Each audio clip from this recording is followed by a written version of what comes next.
For almost 3 weeks na ako gidala hanggang ngulngol ako ang left shoulder. First session pa lang nawala na siya then nahuman na lang ako ang 8 session sa Cairo, wala na gid siya mobalik.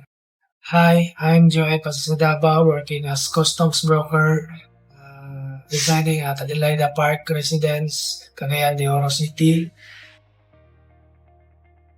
Naka-decide lang ko nga mag-try since naka-experience ko pain sa akong shoulder, left side sa akong shoulder for almost 2 to 3 weeks. Na-try na ako siya other massage more or less nasa mga 4 to 5 times na ako siya gitry. Wala gid siya nawala, then magngul-ngul siya. Until nga na discover na ko ang Cairo through Facebook na ko siya nakita.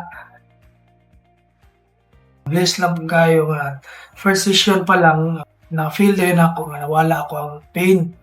I-observe na ko siya for how many days wala na gid siya. Then gi-continue na lang po nako siya to avoid na lang po or to maintain nga kanang dili na gid siya mobalik. Then nahuman ako ang 8 sessions, wala na gid siya nagbalik ang pain. Aside sa akong left shoulder, ako ang side nose, ako ang lower back pain nga naapod pa nagsa medyo na less na po nako, wala na po kayo na ko siya na experience since nag-undergo na ako sa Cairo sessions.